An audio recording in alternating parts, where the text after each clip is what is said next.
to introduce your question. Thank you.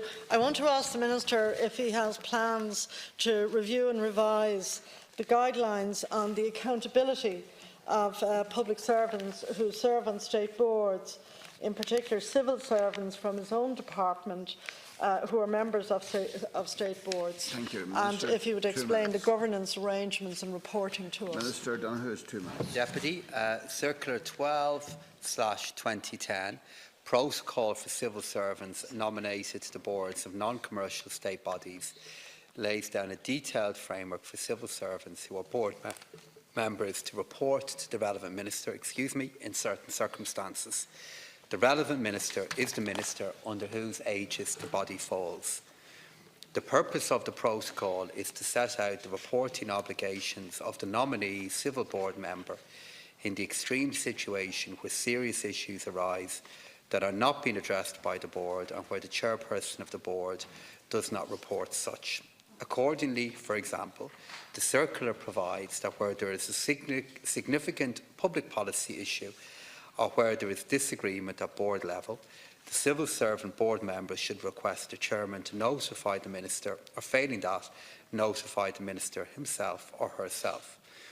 Moreover, the circular provides that the civil servant board member should present information directly to the relevant minister in cases where there are serious weaknesses in controls that haven't been addressed, or where there is a significant strategic or reputational risk to the body that's not been addressed, or where there are serious concerns about possible illegality or fraud.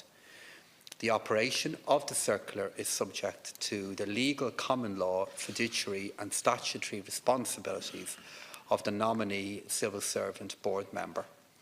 The protocol is intended to contribute to greater accountability in the non-commercial state sector by providing further guidance to civil servant nominees on the boards of non-commercial state bodies, above and beyond the governance framework already prescribed for all members of state boards and set out in the Code of Practice for the governance of state bodies. In the normal course of events, the correct line of authority is from the chairman of the board to the relevant minister. As a general principle, the civil service nominee board member has a responsibility to act collectively in decision-making, and I am satisfied that the circular issued by my department provides guidance and guidelines for civil servants nominated to the boards of non-commercial state bodies, which ensures proper accountability and reporting arrangements. Minister. Thank you. I think pretty much everybody in the country is completely shocked at what has happened in relation to the cost profile of the National Children's Hospital. And there has to be something deeply wrong, Minister, with the arrangements you've outlined there, if the kind of cost overruns that have been experienced happened and nobody from your department, DPER, charged with oversighting public expenditure to prevent a further collapse of this country, saw themselves as either able or required or appropriate to tell you about what was happening. Moreover, we had further revelations in today's newspapers that in fact the head of estates in the HSE, who was on various committees in relation to the Children's Hospital, in fact as far back as last May, according to today's papers, made it very clear that there were serious problems with cost overruns. And yet the civil servant on the board doesn't seem to have done anything. Your colleague who sat across from you at the Cabinet table, the Minister for Health, decided he didn't have to tell you. Now, that just cuts against the grain of everything that happens at budget time, Minister, not just in relation to current, but in relation to capital expenditure. Minister, 1 minute. And I have already acknowledged, and will do so again, that the procedures and the difficulties that we had in the National Children's Hospital in the latter phase of it will change and have to change for the future, and I have acknowledged and accept my responsibility for the difficulties that this project got into.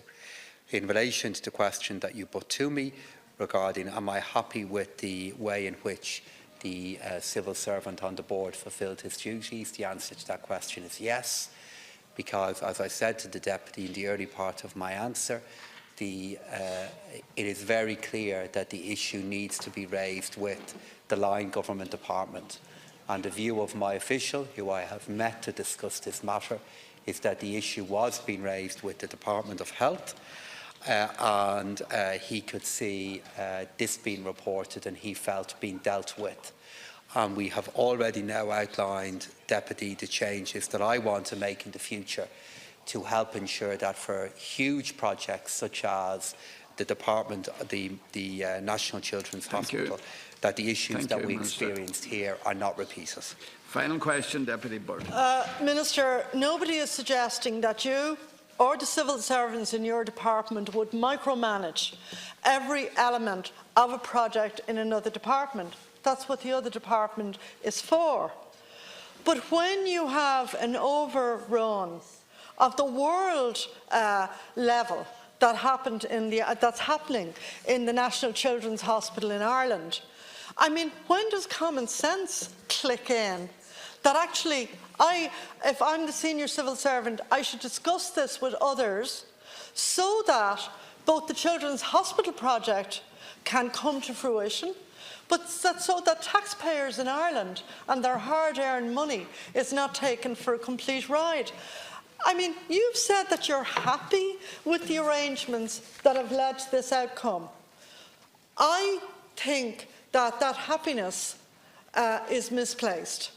I think you need to give serious consideration as to why, within a very small department, where I assume there's so few people that pretty much everybody knows everybody, and I'm sure there's lots of common cups of coffee and tea and so on, and no one thought to say to you, thank you, Minister, there's a serious problem with costs, including at the time of the budget. Minister Donohoe has 1 minute. I never said I was happy with the processes that led to this outcome. What I said I was satisfied with was the operation of the circular. So you either misinterpreted me or you deliberately attributed words to me I didn't say. It's up to you to decide which is the case there. But I never at any point said I was happy with the processes that have led to this. In fact, I've already outlined what I'm going to do to change them, and the work is underway to change them. And I have said that the way in which this issue developed, particularly the latter phase of it, needs to change in the future and will change.